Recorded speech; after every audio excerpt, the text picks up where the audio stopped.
मेरे प्यारे बच्चों, मैं सत्य प्रकाश गौतम आज फिर एक वीडियो आपके लिए लेके आया है। एनसीईआरटी का एग्जाम्पल है जो आज हम लोग करेंगे और मैं आप सभी बच्चों को BSCB classes and SKS groups में आपका स्वागत करता हूँ। आइए आज हम लोग एग्जाम्पल फर्स्ट चैप्टर का एग्जाम्पल नंबर 1 देखते हैं कैसे बनता है, और यह बनाना किससे है वो चेक कर लेते हैं।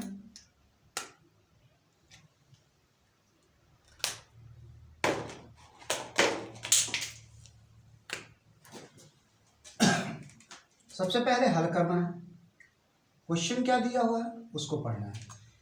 440 यानी 4052 और 12576 का HCF ज्ञात करना है। क्या ज्ञात करना है? HCF। किसके द्वारा ज्ञात करना है बाबू? तो यूक्लिड विभाजन एल्गोरिथम। अब यूक्लिड विभाजन एल्गोरिथम था क्या? हम लोग पिछले वीडियो में हमने इसके बारे में चर्चा की है। अगर किसी भी विद्यार्थियों को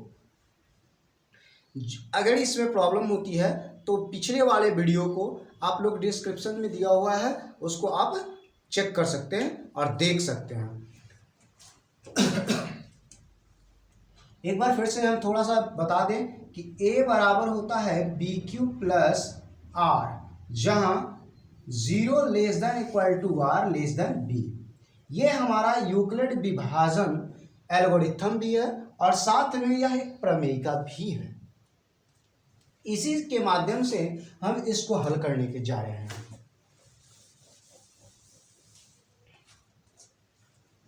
सबसे पहले जो HCF आपने कर रखा है उसी प्रकार से आप HCF करेंगे। कौन से बड़े हैं? तो बड़ा है 12576 और छोटा कौन है? 4052। तो 4052 से हम लोग किस में भाग लगाएंगे भाई? तो 12576 में डिवाइड लगाते हैं। कितने बार में जाएगा? अगर यहां हम 2 से करते हैं तो 2 दूना 4, कितना से आएगा भाई? चेक करते हैं। 4 3 से लगाते हैं तो आ जाएगा 3 दूना 6, 5 तिहाई 15, हाथ में 1, 3 एकम 3, 0 आ जाएगा। 0 में 1 जोड़ेंगे तो 0 में 1 जोड़ेंगे तो 1 आएगा। 4 तिहाई 12, घटा देते हैं तो घटाने के बाद 0 2 4 ये कट जाएंगे। अब इसके इस पैटर्न को हम लोग यहां लिखेंगे। कौन सी बड़ी है भाई? हल कर लेते हैं। तो 4052 से 12576 बड़ी है। तो हम लोग यूक्लिड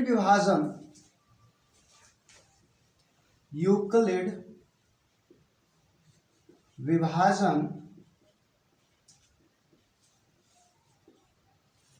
एल्गोरिथम से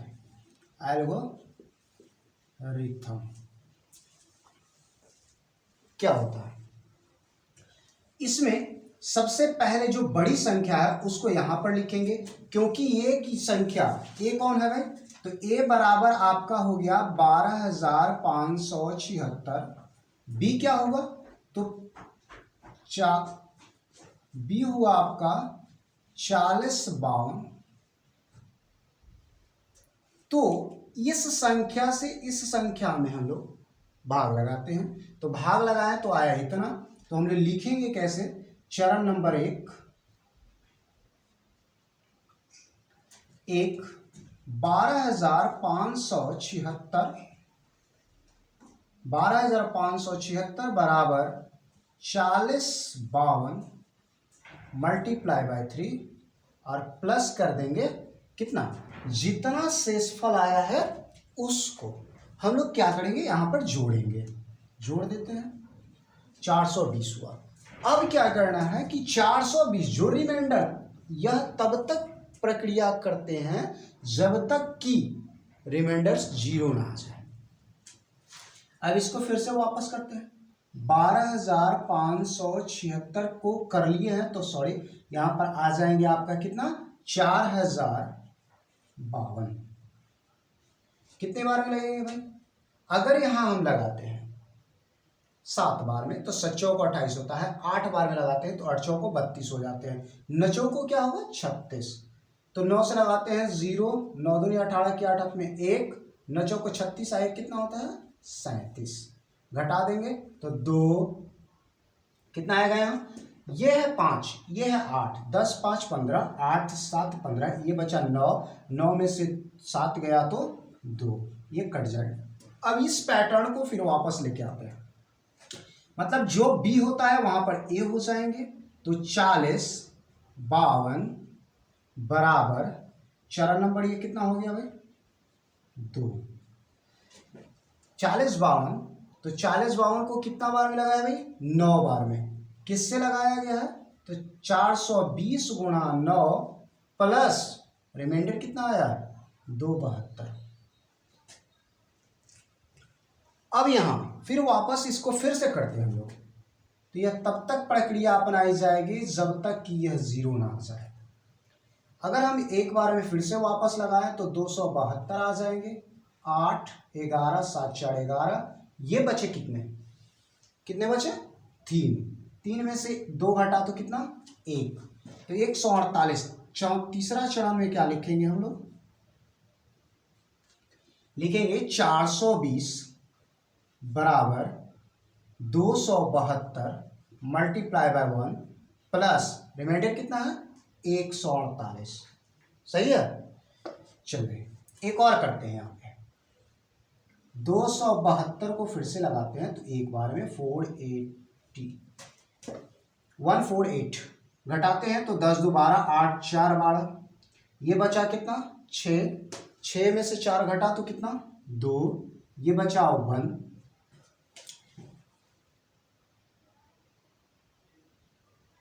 सही है।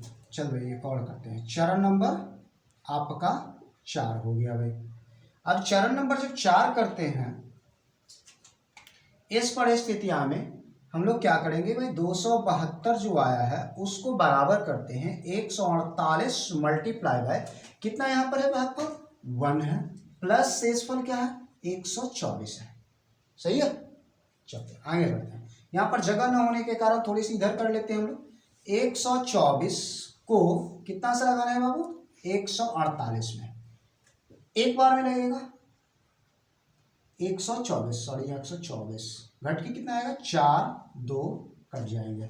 अब फिर चरण नंबर हम लोग लिखेंगे 5, इसमें क्या करेंगे तो कि 148 बराबर 124 मल्टीप्लाई बाय 1 प्लस 24, फिर 24 से लगाते हैं 124, 24 पचे 120 होता है, 24 पचे 120, 4 आ गए कट गए। फिर से लगाते हैं चरण नंबर 6, 124 मल्टीप्लाई बाय 24 इंटू 5 बराबर प्लस 4, 4 से लगाते हैं 24, कितने बार में जाएगा भाई 6 बार में, 24 कट गया। जब कटते हैं तो चरण नंबर हम लोग कितना लिखेंगे 7, चरण नंबर 7 में हमने लिखा कि 24 बराबर 4 इंटू 6 प्लस रिमाइंडर कितना आ गया 0। जब रिमाइंडर 0 आते हैं तो अब हम कह सकते हैं कि अतः 4052 और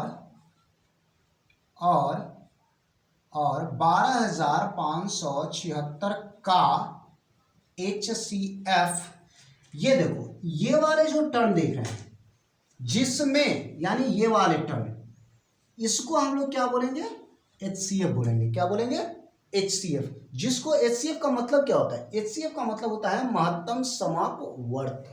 तो HCF कितना हुआ बाबू 4, यही आपका आंसर हो गया। इस प्रकार से हम लोग क्वेश्चन को हल करते हैं, और अगर आप लोगों को समझ में ना आए तो पॉज करो, पॉज करके फिर से देखो वीडियो, ताकि प्रॉपर तरीके से आपको समझ में आ जाए। ऐसा नहीं होता है कि मतलब समझ में नहीं आएगा, कोशिश करते हैं, कोशिश कर लेंगे तो जरूर निश्चित ही सफलता हासिल होगी। और बात बता दें कि जो विद्यार्थी हैं स्क्रीनशॉट लेना चाहते हैं तो वो ले सकते हैं। आप लोगों ने स्क्रीनशॉट ले लिया होगा। तो अब चलते हैं दूसरे क्वेश्चन की ओर। कह रहा है ये क्वेश्चन कि दर्शाइए कि प्रत्येक धनात्मक सम पूर्णांक क्या होता है। सम संख्या के बारे में थोड़ी सी जानकारी अगर हासिल करें तो सम संख्या क्या होती है बाबू। तो सम संख्या का मतलब होता है वैसी संख्याएं जो 2 से पूर्णतः विभाजित होती है। मतलब क्या है? मतलब यह है कि 2 से पूरा भाग लग जाए। जैसे 4 है तो 2 से भागा लगाएंगे तो 2 दूना 4 हो जाएगा, कट जाएगा। 6 है तो 6 को 2 से भागा लगाएंगे तो 3 बार में कट जाएगा।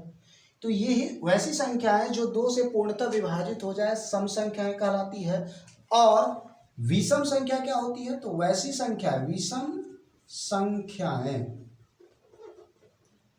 संख्याएं जो 2 से वैसी संख्याएं जो 2 से पूर्णतः विभाजित नहीं होती है। फॉर एग्जाम्पल अगर देखें, 1 2 से पूर्णतः विभाजित नहीं होती है, 3 5 7 डॉट डॉट डॉट, ये सभी संख्याएं हमें विषम संख्याएं होती है।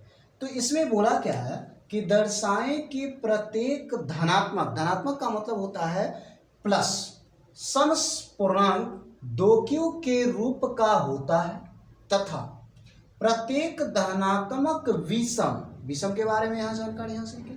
यहाँ हमने सम के बारे में जानकारी हासिल किया है। पूर्णांक 2q + 1 के रूप का होता है जहां q कोई पूर्णांक है। और यह किस विधि के द्वारा करना है?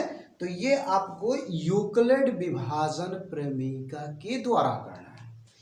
अगर इसके आधार पे हम लोग करते हैं तो हम लोग इसको जिसको प्रमेयिका के आधार पर भी कर सकते हैं और यूक्लिड विभाजन एल्गोरिथम के अनुसार भी हम इसको सॉल्व कर सकते हैं, क्योंकि दोनों का फॉर्मूला बिल्कुल सेम है। चलते हैं, मिटाते हैं इसको।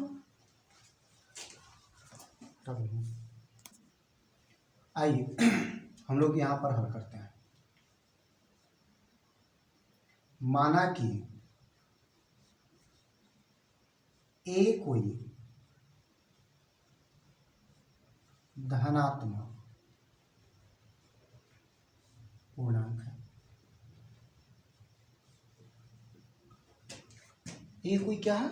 धनात्मक पूर्णांक है। अब इसमें हम लोग यूक्लिड विभाजन प्रमेयिका का प्रयोग करेंगे। यूक्लिड विभाजन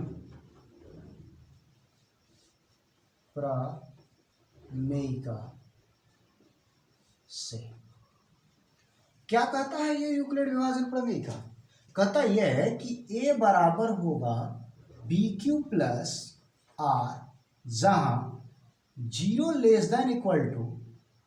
R B ये होते हैं। तो क्वेश्चन में क्या दिया हुआ है? यहां पर एक बिल्कुल सब दिमाग में बैठा लेना है कि यहाँ जो अगर 2 है तो यहाँ पर b की भी वैल्यू 2 होगी। अगर यहाँ वैल्यू 3 है तो b की भी वैल्यू 3 होगी। अगर b की वैल्यू अगर यहाँ पर देखें 4 है तो यहाँ भी 4 होगा। अब चलते हैं, इसको देखते हैं। b बराबर 2 होगी, इसीलिए लिख सकते हैं कि a बराबर 2q + R जहां 0 <= अब यहां पर देखिए R अब यहां पर b के जगह पर क्या है बाबू? 2, तो यहां पर हम लिख देंगे 2। जब 2 लिखेंगे तो R का संभावित मान क्या होगा? R का संभावित मान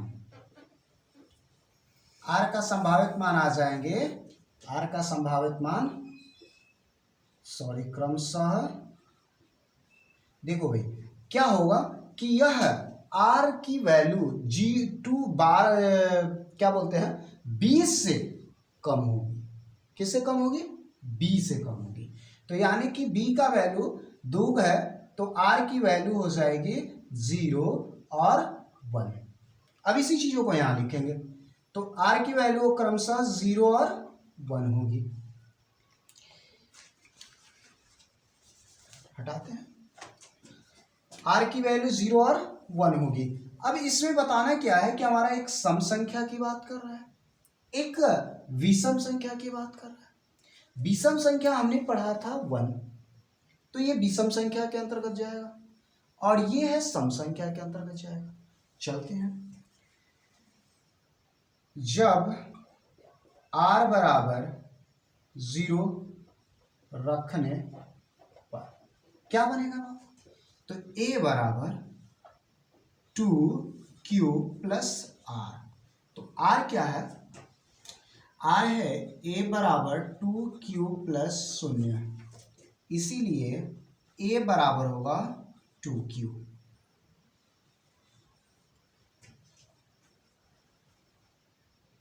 और जब r बराबर 1 रखने पर, अब यहां पर क्या होंगे इसको ध्यान देना है। जब r की वैल्यू 1 होगी तो यहां पर दिया हुआ है कि a बराबर 2q प्लस r, जहां 0 less than equal to r less than 2, तो r की वैल्यू जो यहां पर लिखा जाएगा वह r की वैल्यू क्या है? 1 प्लस 1 दे दिए, तो ये वैल्यू प्लस 1 दे दिए। तो हमने यहां पर देखा है कि ये भी आपका मान आ गया, इससे ज्यादा बढ़ने वाली नहीं है। अतः हम लास्ट में लिखेंगे, अतः यहां लास्ट में लिखेंगे अतः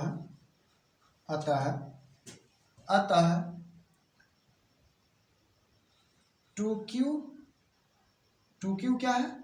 सम संख्या के अंतर्गत है। अतः 2q सम धनात्मक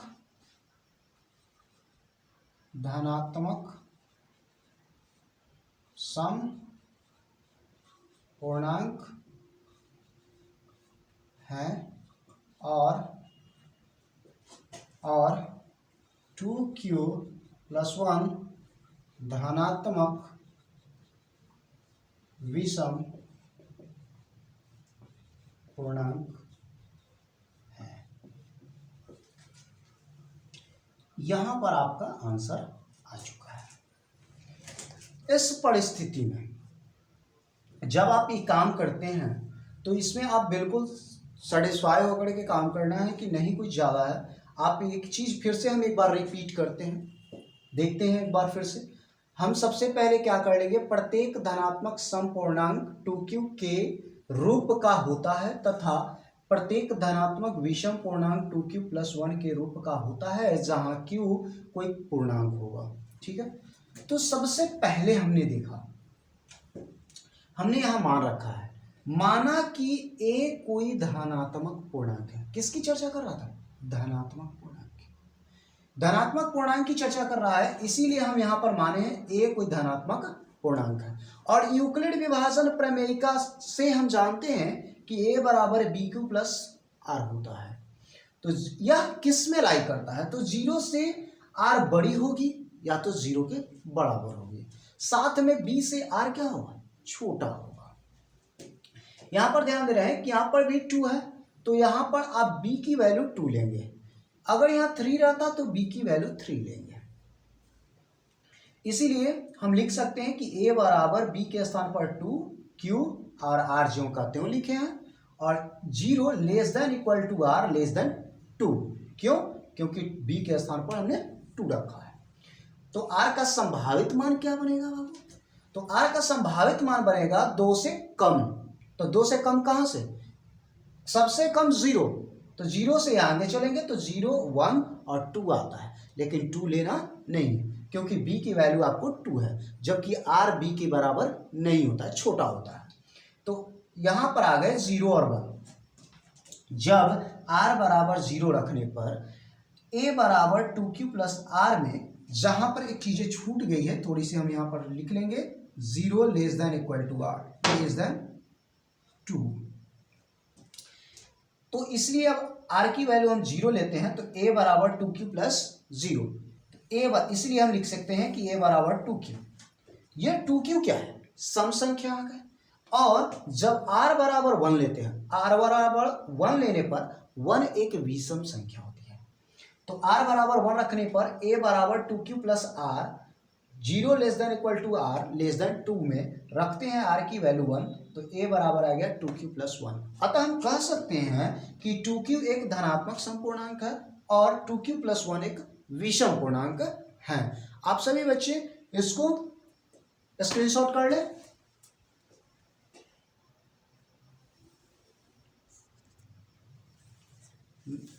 आप लोगों ने कर रखा है, स्क्रीनशॉट कर लिया। तो आप लोगों को एक चीजें बता दें कि अगर तीसरे क्वेश्चन की ओर हम अगर अग्रसर होते हैं तो वीडियो लंबी हो जाएगी और आप लोग ऊब जाएंगे, इसलिए आज के लिए क्वेश्चन 2 तक ही रहने देंगे।